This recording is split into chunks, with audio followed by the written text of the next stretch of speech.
සුබ දවසක් ප්‍රාර්ථනා කරනවා ඔබට. ඉතින් ඔබත් මමත් හමු වෙන්නේ අද මංගලශ්‍රීය විහිදුණු දවසක අපිට. විශේෂයෙන් ඒ මොකද කියලා කියනවා නම් නවකිරණ ජ්‍යොතිෂ නාලිකාවට එහෙමත් නැත්නම් නවකිරණ YouTube නාලිකාවේ සමාරම්භක දිනය අද දවස වන නිසා. ඉතින් අද දවසේ අපි මේ නාලිකාව ආරම්භ කරේ ඔබ වෙනුවෙන්මයි. ඒ කියන්නේ අපි ජ්‍යොතිෂයේ අක්මුල් විහිදිච්ච තැන්, ඒ වගේම ජ්‍යොතිෂය තුල තියෙන දුර්මත, ඒ වගේම ඔබ වංචා පීඩාවලට මේ විශ්ව ධාරාව තුල හසු වෙලා ඉන්නවා නම් අන්න ඒ දේවල්, ඔබ තුල තියෙන වැරදි මත, සමාජය තුල තියෙන වැරදි මත හරි පාරට ගන්න මෙහෙවන දියත් කරන නාලිකාවක් විදිහට නවකිරණ අපි මෙහෙවනවා. ඉතින් අපේ නවකිරණ නාලිකාවත් එක්ක එකතු වීමෙන් ඔබට පුළුවන් ඔබේ ජීවිතයට ජ්‍යොතිෂ විශ්ව ධාරාව මොන ආකාරයට ලං කරගන්න ඕනිද?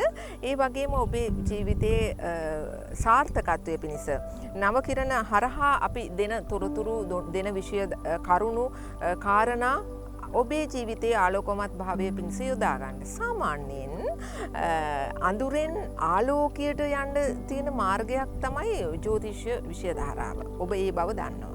එතකොට මේ සමුච්චය අතරේ නවකිරණ කියන්නේ ඔබව ඒ ආලෝකයට කැඳාගෙන යන්න අතහිත දෙන්නා වූ තවත් වෙර වෑයමක් වෙනවා. ඉතින් අද දවසේ පටන් අපි ඔබ වෙනුවෙන් මේ නවකිරණ දියත් කරනවා.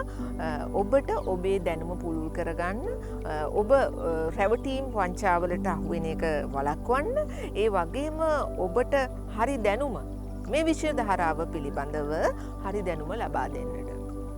ඉතින් ඒ ගමනේ අපි පෙරගමන් කරුව වෙලා යනවා හැමදාමත්. ඉතින් අද දවසේ අපේ සමාරම්භක වැඩසටහන තුල මේ පිළිබඳව මතු පිට හැඳින්වීමක් කරන්න මම අදහස් කරා.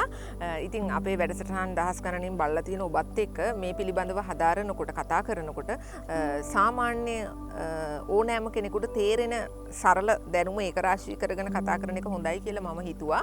විශේෂයෙන් ජ්‍යොතිෂ කියන දේ තුල ඔබ කොහොමද ඔබ ඒ දේ අත්දකින්නේ?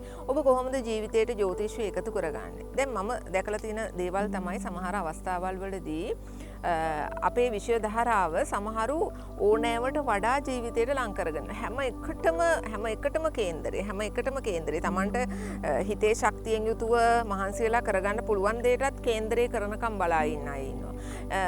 ඊට පස්සේ ඒක අර අන්තවාදී වීම එතන. නමුත් සමහර අය ඉන්නවා තමන්ගේ ජීවිතයේ වැදගත් අවස්ථාවල් තියෙනවනේ. ජීවිතයේ සුබයයි සම්මත අවස්ථාවල්, අපි හරියට කරගන්න ඕනේ අවස්ථාවල්. අන්න ඒ දේවල් වලදී, අන්න ඒ අවස්ථාවල් වලදී මෙන්න මේ කේන්දරෙන් මගේ උපන් වෙලාව තුල මට මේ සඳහා සාර්ථකත්වයක් තියෙනවද? මට මේ කරගෙන යන දේ මට මේ වෙලාවේ පටන් ගත්තොත් දුර දැක්මක් ඇතුව සාර්ථක වෙන්න පුළුවන්ද? ජයග්‍රහණයක් අත්පත් කරගන්න පුළුවන්ද? මේ දේවල් සාර්ථකව මට ඉදිරියට දිගින් දිගට කරගෙන යන්න පුළුවන්ද?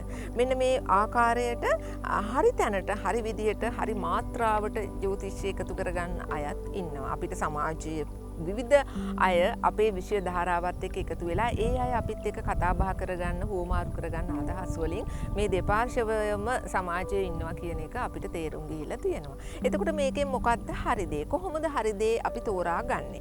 මෙන්න මේ දේ ගැන කතා කරනකොට අපි පුංචිම තැනකින් පටන් ගමුකෝ. කෙනෙක් අධ්‍යාපනය හදාරනවා. අධ්‍යාපනය හදාරගෙන යනකොට දැන් කඩයිම් තැනක් එනවා. මෙතෙන්දි මම කොයි විෂය ධාරාවද තෝරගන්නේ? මගේ උසස් අධ්‍යාපනය සඳහා දැන් මේක දෙමව්පියන්ටත් ප්‍රශ්නයක්. ළමයාට හොඳට දක්ෂතා තියෙනවා. හැබැයි කොයි දෙයකට යන්නද අතහිත අපි දෙන්න ඕනේ. එතකොට අන්න ඒ දේ කේන්දරයෙන් අපිට විග්‍රහ කරගන්න පැහැදිලිවම පුළුවන්. එතකොට එතෙන්දි දීර්ඝ වශයෙන් අනාගතයේ සාර්ථකත්වයේ පිණිස yaadෙන්නේ මොන වගේ පැත්තක්ද කියලා පැහැදිලිවම කේන්දරයෙන් ඒක කියන්න පුළුවන්කම තියෙනවා. ඒක పూర్ව කර්මයේ ගේන කුසලදානේ පෙන්වන්නේ. එයා පෙර සංසාරවලත් ඒ දේ හදාarලා තිනවා. පෙර සංසාරවලත් ඒ දේවල් ප්‍රගුණ කරලා තියෙනවා. ඒ හැකියාවන්නේ මේ ආත්මයේ තුල පුද්ගලයාගෙන් එපිටට විහිදෙන්නේ. එතකොට අන්න ඒ දේවල් ටික අපිට දැන කියා ගන්න පැහැදිලිවම පුළුවන්කම තියෙනවා කේන්ද්‍රය අනුසාරයෙන්. එතකොට ඔන්න එක තැනක්. ඊළඟට තවත් තැනක් අපි රැකියාවක් තෝරගත්තට පස්සේ දැන් අධ්‍යාපනය හැදෑරුවට පස්සේ රැකියාව ඊළඟ පියවර රැකියාව. Tamanට ගැළපෙන රැකියාව තෝරගනිද්දී ජ්‍යොතිෂ කොයිතාක් දුරකට වැදගත් වෙනවද කියන කාරණය ගැන අපි දිගින් දිගටම කතා කරොත් Tamanට අර මම කලින් කිව්වක් මෙන්න කවුරුන් හෝ යටතේ කරන්න බැරි වෘත්තීන්. ඒ කියන්නේ Tamanට කාගවත් උපදෙස් පිළිපදින්න බෑ. Taman මූලිකය Taman ප්‍රධානියා වෙලා වැඩ කරන්න ඕනේ අය ඉන්නවා. ඒ වගේම කාගේ හරි ගුරුහරුකමක් එක්ක වැඩ කරන්න පුළුවන් අය ඉන්නවා. ඒ අයට තනියෙන් දෙයක් තීරණ ගන්න බෑ, තීන්දුව ගන්න බෑ බයයි. වර්ධීද, පැටලෙයිද, වෙන ප්‍රශ්නයක් වෙයිද කියලා බයයි. ඒ අයට හැම වෙලෙම ගුරුහරුකමක් ඕනේ. එතකොට මෙන්න මේ තත්වයන් තරාතිරමවල් තෝරගන්න එහෙම තෝරගෙන Tamanට හරියන රැකියා ශේත්‍රය මොකක්ද කියලා දැන කියාගන්න පිහිටට තියෙන එකම මාර්ගය. නැත්තම් අවබෝධ කරලා දෙන්න පුළුවන් එකම මාර්ගය කේන්ද්‍ර සටහන. එතකොට අන්න එතෙන්දී අපිට කේන්ද්‍රය පරීක්ෂා කිරීම ඉතාමත් වැදගත් වෙන තැන. ඊට අමතරව විවාහය කියන පද්ධතිය තුලත් අද සමාජය තුල දකින්නකොට ගොඩාක් විවාහයන් ඛේදවාචකයන් බවට පත් වෙලා තියෙනවා. සමහරු විවාහ ජීවිතයේ සෑහෙන්න ප්‍රශ්න තියදී ඒක අල්ලගෙන ඉන්නවා දරුවෝ නිසා. සමහර අය විවාහ ජීවිතය තවදුරටත් විඳවන්න බෑ කියලා අතහැරලා දාන තැන් තියෙනවා. ඒ වගේම විවාහ ජීවිතය පවත්වාගෙන යන්න බැරිකම නිසා ලොකු ප්‍රශ්න වෙනත් අතුරු ප්‍රශ්න වලට මුහුණ දෙන උදවිය ඉන්නවා. එතකොට මේ කොයියම්ම දේ හෝ වේවා ඇයි මෙහෙම වෙන්නේ? කේන්ද්‍ර බලලා හරියාකාරව විවාහය කරා නම් ඇයි මෙහෙම වෙන්නේ?